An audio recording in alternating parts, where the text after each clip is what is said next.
नमस्कार, आप देख रहे हैं बिजनेस टुडे बाजार। मैं हूं हर्ष शर्मा। इस वीडियो में हम बात करेंगे रिटेल निवेशकों की, यानी कि आप और मुझ जैसे निवेशकों की।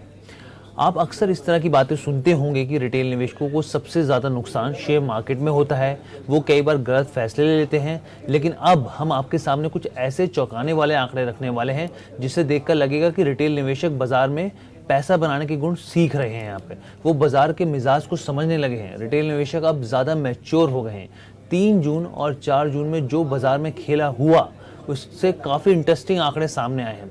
आप सोचिए, रिटेल निवेशकों ने अपनी रणनीति के दम पर बड़े बड़े घरेलू निवेशक, जिनको हम DIs कहते हैं, और FIs यानी कि जो विदेशी निवेशक होते हैं, उनको भी पछाड़ दिया है। अब हम यहाँ पर बात करते हैं कैसे। तो देखिए, उससे पहले आपसे गुजारिश है कि हमारे चैनल बिजनेस टुडे बाजार को लाइक, शेयर, सब्सक्राइब करना मत भूलिएगा। देखिए, भारतीय शेयर बाजार में रिटेल निवेशकों की भागीदारी लगातार बढ़ रही है। पिछले कुछ साल में रिटेल निवेशक शेयर बाजार में बढ़ चढ़कर भरोसा दिखा रहे हैं। भारतीय शेयर बाजार में रिटेल निवेशक अब स्मार्ट फैसले लेने लगे हैं और ऐसे ही कुछ संकेत NSE पर मौजूद आंकड़ों से मिल रहे हैं। पिछले हफ्ते बाजार में तेज उतार चढ़ाव देखने को मिला और हफ्ते के पहले ही दिन बाजार ने अपने रिकॉर्ड ऊपरी स्तर पर पहुंचता हुआ दिखा। लेकिन उसके अगले दिन उम्मीद के मुताबिक जिस तरीके से नतीजे की उम्मीद की जा रही थी, बिल्कुल वैसा नहीं हुआ और बाजार में 4 साल की सबसे बड़ी गिरावट देखने को मिली। तो चलिए, आपके सामने स्क्रीन पर हम कुछ आंकड़े रखते हैं ताकि आपको क्लैरिटी मिल सके। और ये जो आंकड़ा है, बहुत एक एक करके मैं आपको सिलसिलेवार तरीके से समझाता हूँ ये आंकड़ा है क्या। ये देखिए, आपके सामने स्क्रीन पर है। अब ये क्या है, मार्केट पार्टिसिपेंट्स, ये 3 दिन के आंकड़े हैं। इसमें आप, मैं फुल स्क्रीन में देखिए, यहाँ पे जून 3 के, जून 4 और जून 5 मार्केट पार्टिसिपेंट कौन से, यहाँ पे रिटेल निवेशक सबसे ऊपर हैं। इंश्योरेंस है, देखिए सिर्फ रिटेल निवेशक ही नहीं, सब ये जो बड़े बड़े इन्वेस्टर्स हैं ये भी निवेश करते हैं। इंश्योरेंस हो गए, बैंक हो गया, यहाँ पे अल्टरनेटिव इन्वेस्टमेंट फंड्स हो गए, पोर्टफोलियो मैनेजमेंट सर्विसेज हो गई, ये सब म्यूचुअल फंड्स हो गए, सब निवेश करते हैं शेयर मार्केट में। अब सबसे पहले हम लोग बात करते हैं जून 3 की। जून 3 को क्या हुआ, देखिए NSE के आंकड़ों के मुताबिक जब बाजार में रिकॉर्ड तेजी देखने को मिली है यहाँ पर 3 जून को, तो बाजार ने 3.25% बढ़कर 23,263 के लेवल पर टच करता हुआ यहाँ पे दिखा था। तो रिटेल निवेशकों ने यहाँ पर क्या किया, 8,590 करोड़ के आसपास यहाँ पर बिकवाली करी और बिकवाली करके क्या किया, मुनाफा वसूली करी। यहाँ पर सीधी सी बात है, पैसे यहाँ पर निकाले और यहाँ पर जो प्रॉफिट बुकिंग करी, तो जाहिर सी बात है उनको साफ तौर पर फायदा हुआ।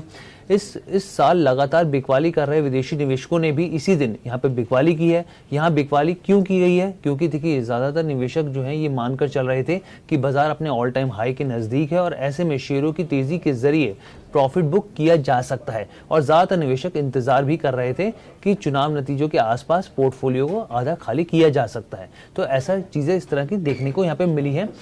3 जून की बात की जाए, आपके सामने देखिए इंश्योरेंस है, उन्होंने भी करीब 830 करोड़ रुपए निकाले। अल्टरनेटिव जो इन्वेस्टमेंट फंड है उन्होंने डाले, बल्कि इसके अलावा बैंक्स ने करीब 83 करोड़ का यहाँ पे वो किया, बिकवाली करी। पोर्टफोलियो मैनेजमेंट सर्विसेज ने 707 करोड़ रुपए डाले और इस तरीके से म्यूचुअल फंड्स ने भी करीब 1300 करोड़ की यहाँ पे बिकवाली करी। अब आते हैं हम आगे अगले ग्राफिक्स के ऊपर। 4 जून की स्थिति आपके सामने रखते हैं। देखिए 4 जून में क्या हुआ, अगले दिन जब बाजार में गिरावट दिखी, जब निफ्टी जो है 1380 पॉइंट्स नीचे गए, यानी कि करीब करीब 6% जब नीचे गया, तो जानते रिटेल निवेशकों ने क्या किया। रिटेल निवेशकों ने सस्ते वैल्यूएशन पर खरीदारी करी। 4 जून को रिटेल निवेशकों की ओर से करीब 21,000 करोड़ रुपए से ज्यादा की खरीदारी देखने को मिल रही है। ये देखिए आपके सामने स्क्रीन पर 21,180 करोड़ के आसपास की खरीदारी की, जबकि FIs और जो म्यूचुअल फंड्स है उन्होंने 4 जून को करीब करीब यहाँ पे आपके सामने 19,000 करोड़ की बिकवाली करी है। देखिए यहाँ पर रिटेल निवेशकों ने खरीदारी करी और जबकि यहाँ पे FIs और म्यूचुअल फंड्स ने यहाँ पर बिकवाली करी है यहाँ पर। इसके अलावा जो इंश्योरेंस कंपनियां उन्होंने खरीदारी करी और बाकी जो ज़्यादातर जो आपको देख रहे हैं यहाँ पे, चाहे बैंक हो, म्यूचुअल फंड्स हो, फॉरेन इन्वेस्टर्स हो, सब ने यहाँ पे बिकवाली करते हुए दिखे हैं, क्योंकि जाहिर सी बात है सेंटीमेंट्स ऐसे लगे कि भाई खराब हो गए हैं, बाजार और गिर सकता है, तो इन सब लोगों ने बिकवाली करी। लेकिन रिटेल निवेशकों ने क्या किया, रिटेल निवेशकों ने यहाँ पर खरीदारी करी यहाँ पर। और आप सोचिए कि जो SIP इन्फ्लोज हैं एक महीने के करीब 20,000 करोड़ के आसपास रहे अप्रैल के, और 21,000 करोड़ के यहाँ पे खरीदारी कर दी है शेयरों में यहाँ पे रिटेल निवेशकों ने। अब यहाँ पर 5वें दिन की बात करते हैं। 5 जून को भी ट्रेड जारी रहा यहाँ पर। ये इस तरह की 5 जून को रिटेल निवेशकों ने 3,000 करोड़ रुपए शेयरों की खरीदारी की, जबकि FIs ने उलट 6,500 करोड़ के यहाँ पे शेयर बेचे हैं।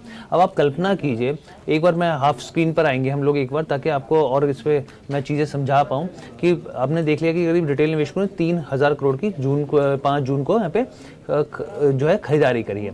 अब एक और पूरे महीने में आप देखिए कि एक महीने के अंदर यहाँ पे इन्होंने रिटेल निवेशकों ने 21,000 करोड़ रुपए की यहाँ पे स्टॉक में खरीदारी की, जो कि एक दिन की इतनी बड़ी खरीदारी है, जो कि पूरे महीने में SIP के जरिए निवेशक जो है म्यूचुअल फंड्स में डालते हैं।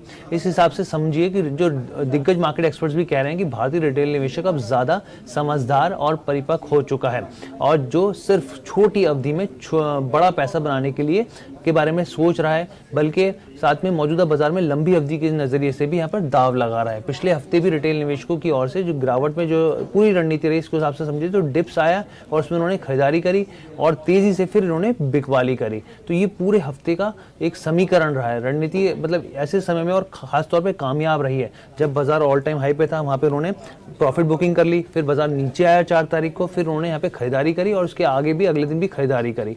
तो ये जो कुछ आंकड़े, और हम लोग जानते हैं कि बाजार अपने जितना भी लॉस था वो कवर कर चुका है, तो इस हिसाब से जो रिटेल निवेशक है उनको हमने देखा कि पूरे तरीके से वो फायदे में यहाँ पर रहे हैं यहाँ पर।